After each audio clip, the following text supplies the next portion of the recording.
Howdy, soldiers. Is this too much rainbow? The answer is no. But Rachel, it looks tacky. Yes, that's exactly the point. Honey, it takes a lot of money to look this cheap. Some fun lore about this outfit is I thrifted this tank top like 2 weeks ago, and this bracelet I got last year from a pride event where a very drunk lesbian came over and gave it to me off of her own hand. And I'm so sorry I never got your name, Girly Pop, because this is a great bracelet, but I don't even know if you remember me. I know this is a lot. Don't get used to it. This is the most color that I have worn, maybe ever in my life. So unsurprisingly, I read a lot of books, and I also read a lot of gay books. Not necessarily on purpose, but also like, not on purpose. Because as much as I love camp and kitsch for the season, like, I am queer all year round. Excuse me? Homophobic. What in the world is going on in here on this day? I love books because I love stories, and stories involve people, and guess what? Some people are queer. Some stories about queer people are very explicitly about being queer and about finding yourself and your identity, whereas some other stories just involve queer people going out and living their lives because I am just like you. I also get groceries at Walmart and like go to the drugstore and I was gonna say commit tax fraud, but that's not something that I do. Tax fraud does feel like a very straight thing. So as of the day I'm filming this video, it is the beginning of June. We are 6 months into the year, and I have read 50 books so far. And so today I want to talk about my top 6 queer books that I have read this year. Think of it as a condensed mid-year book freakout tag, but like only with gay shit. Grab a drink, grab a snack, and buckle in. Join me as we talk about my favorite top 6 queer books that I have read for the beginning half of 2024. In no particular order, number 1 is a book that I literally just read last month, and it's a book that I've had on my shelf for years. I thought I would never read it. And then one day, picked it up by chance, and bam, it's now one of my new favorite books, and that is August Kitco and the Mechas from Space by Alex White. I'm mutuals on TikTok with the editor of this book, and I saw her post a video about how this is a book that she worked on, that she loves, and she thinks that it doesn't get enough hype, so that's why I bought it. And then it sat on my shelf for 2 years, and finally I decided to pick it up last month, and what have I been doing with my life? This book slaps! A thrilling, action-packed, political, orchestral space opera about an army of giant AI mechs that are coming to Earth to destroy it, and 2 musicians, jazz pianist Gus and rock star Ardent, who get roped into helping out a small sect of traitor vanguards who are here to help save Earth and maybe the galaxy. Like Pacific Rim meets Hitchhiker's Guide to the Galaxy meets space opera meets Iron Widow, but bleaker and gayer. But also the way that human pilots connect with these vanguard machines is through musical frequencies. It's a super cool twist. Now I love a silly, goofy, comedic sci-fi space opera.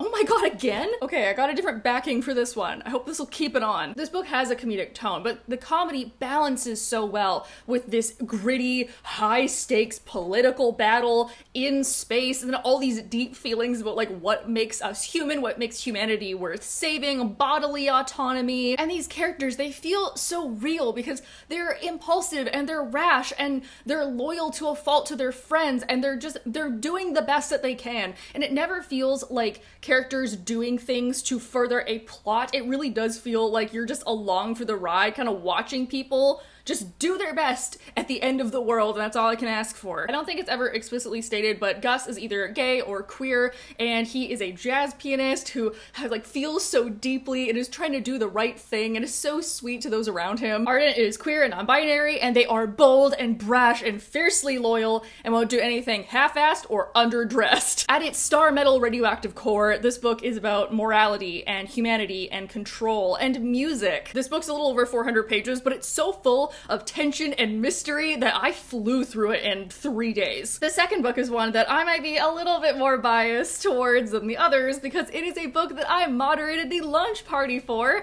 and that is Skater Boy by Anthony Areta. Oh wow, look at us having so much fun. Memories! An homage to the iconic 2000s Avril Lavigne song, this is a pop-punk debut all about romance, finding your identity, and destroying labels. Wes is the bad boy of Stone Ridge High. He skips class, he's failing senior year, and he secretly doesn't do his homework so that he can go and study photography. But one day when his mother drags him to a performance of the Nutcracker, a particular ballerino on stage catches his eye and he can't stop thinking about him. But as Wes and Tristan start getting closer, Wes starts to reevaluate his life and realizes that maybe he's more than the labels that all these adults are putting on him. Something that comes up in this book a lot that I think that we should be putting more focus on as a society, as, you know, a society under the patriarchy, bleh, is that we don't invest enough in the emotions of teenage boys. Because Wes is going through family trouble, he's going through trouble with his friends, he's struggling with his own identity, he's so full of anger and resentment towards other people and himself, and he doesn't know how to express it. But as the reader gets to know him, the people in his life are really underestimating Wes, and Wes is even underestimating himself. So I really loved how much we get into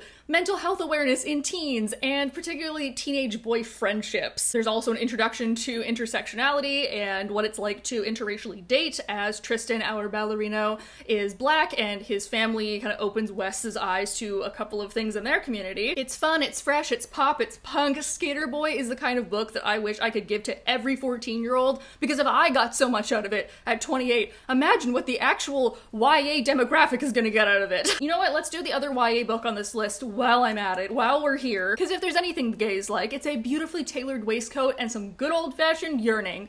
Ooh, something I think everybody looks for in the media they consume is representation. They want to see somebody like them doing something else because it's easier to connect with them. It's easier to imagine that you yourself could be, I don't know, kissing girls and slaying dragons. I can definitely do one of those, and I'm not going to tell you which one. But I do have both a sword and a girlfriend, so take your pick. And of course, queer representation is only a small sliver of the representation pie. But something I appreciate from the imprint Fywell and Friends is that they are doing something called the Remix Classics series. You've probably heard of these, where LGBT and BIPOC authors are taking inspiration from classic novels to write retellings that include more LGBT and BIPOC people. Now, I haven't read them all, but they've done The Great Gatsby, Wuthering Heights, Jekyll and Hyde, Secret Garden, and they've also done a trans retelling of Pride and Prejudice, and that is Most Ardently by Gabe Cole-Navoa. This is the most adorable coming out, coming of age story that mirrors Pride and Prejudice, except Elizabeth is actually a trans boy named Oliver, and he falls in with Mr. Darcy and his friend Bingley as they are two new people about town. But at the same time that Oliver is starting to spend more time with Darcy, his mother is also trying to prepare him for the season, the marriage season, as a young woman, and he's struggling with being his family's perfect daughter, or if he should risk it all for a chance of life and love. Gabe did a fantastic job keeping all the classic story beats that we all know and love, including the hand flex. Yes, I know that's a movie thing, but at this point, it's basically canon, and I don't think Jane Austen will be mad at it. Navigating a queer love story while also having the reality of what it was like to be queer in this time period. Oliver experiences a lot of dysphoria around his family and the clothing that he's expected to wear. He experiences dead naming and misgendering by society at large, while also having these sweet, intimate moments with Darcy as his true self. And something I really loved that Gabe did was he brought on the Molly culture of the time period of like having the gentlemen's clubs and then also having the underground gentlemen's clubs that were for, you know, the other people. That was a bit of fun history that was really well integrated into the story to flip it for a male perspective. There's a lot in here on society at large and expectations. I cried multiple times and I'm not afraid to admit it. I absolutely adored this book and would highly recommend it if you love Regency romances. Also, hilariously enough, I posted this photo of it on Instagram with my girlfriend and it's one of my most liked Instagram posts of all time. Number 4, we're going a little off track because I want to recommend a sequel, so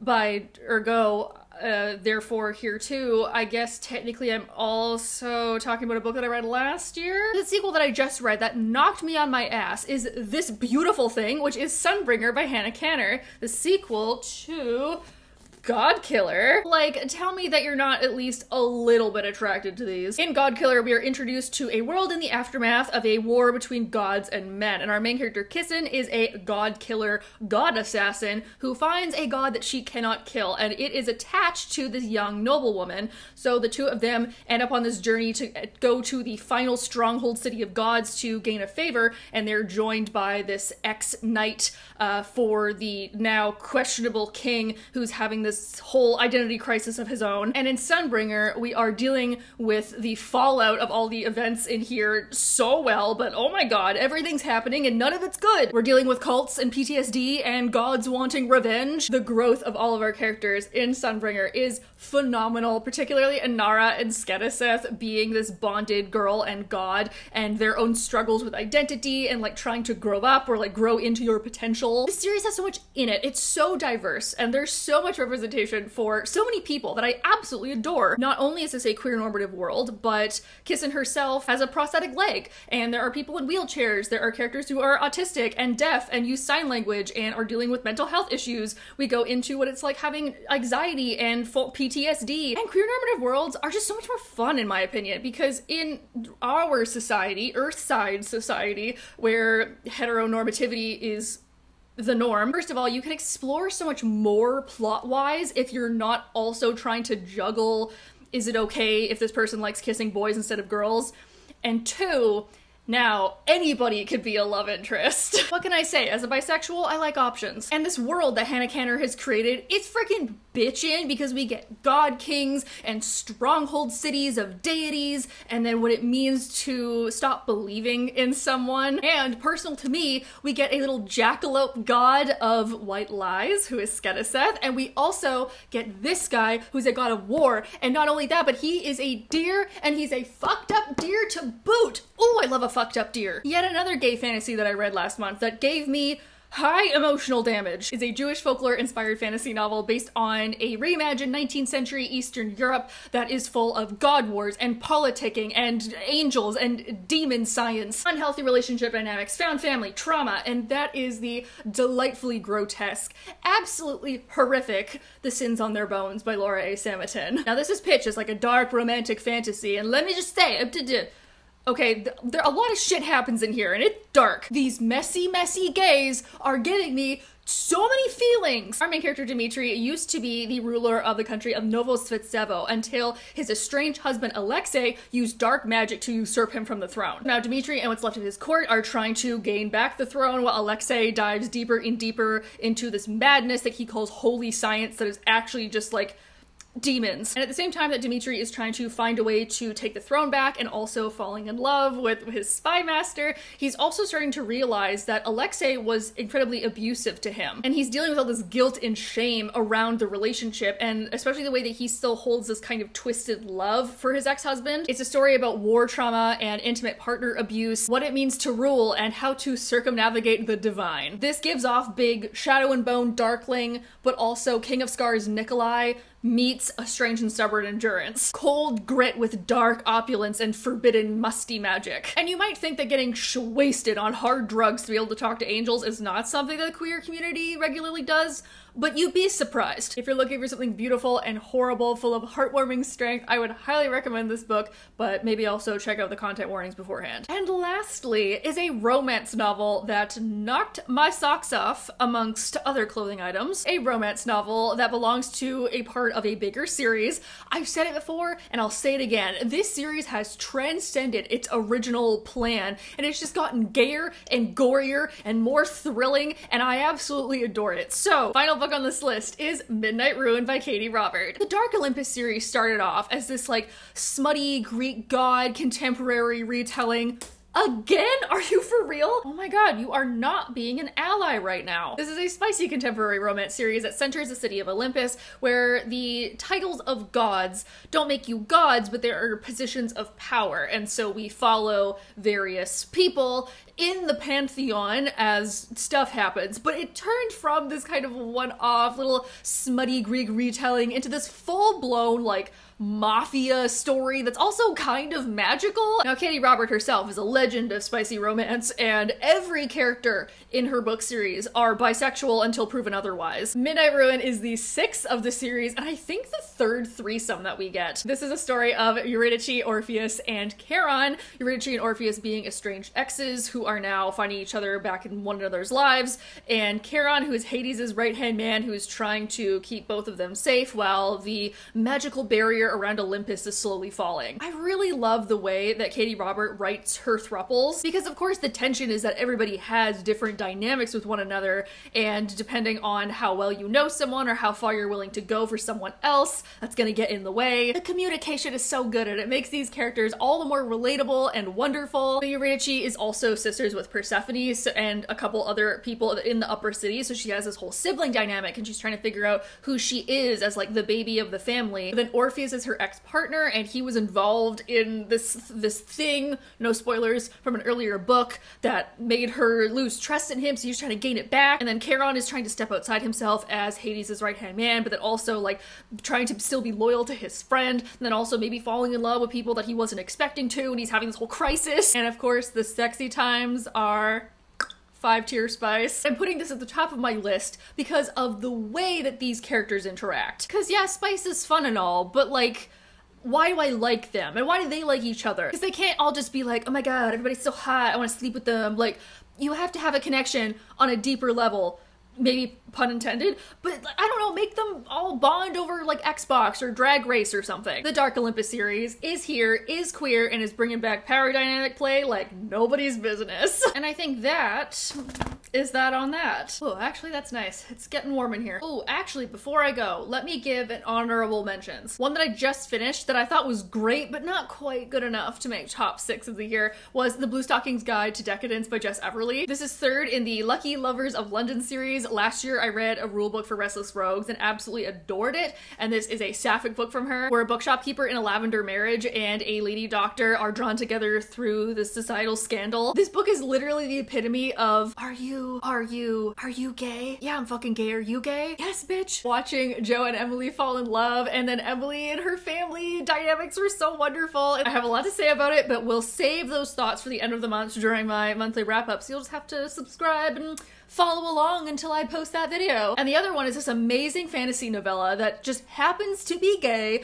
and it is When Among Crows by Veronica Roth, a macabre modern fairy tale based on Polish folklore about Demeter, who is part of a line of people who split their souls to be able to create swords of bone that they can pull out of their own spines in order to fight monsters of legend. Girl, what? I might get into organized religion if they let me have a spine sword. Other characters are Ayla and Nico. Ayla is a nightmare. She's a Zmora who is trying to end a curse on her family line, and Nico is a highfalutin assassin for a group of shapeshifters, and he might have eyes for Demeter. Really cool take on folklore and family and religion and generational trauma. I'll link the video in which I talked more about this, but it was really cool and also surprise it's gay. So now that is that on that. As always, please leave down below your favorite queer books of this year, because I want to know them, I want to see them, I want to look at them, I want to add them to Goodreads. I just want to stare for a little while until I figure out if I think you're cool or I have a crush on you, you know? Now I have another stack of books that I did not include in this video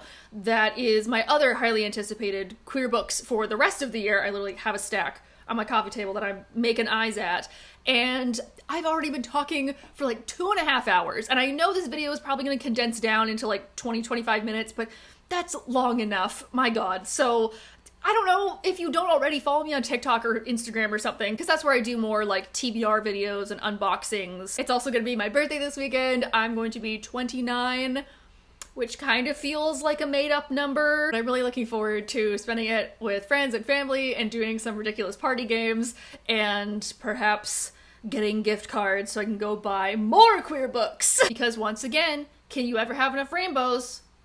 The answer is no. I literally have rainbow sprinkle cookies in my fridge right now because I love dessert and I love a theme. You know where to click to like the video, you know where to click to subscribe. I hope you guys are all having a nice day wherever you are, and I will see you all next week. Bye!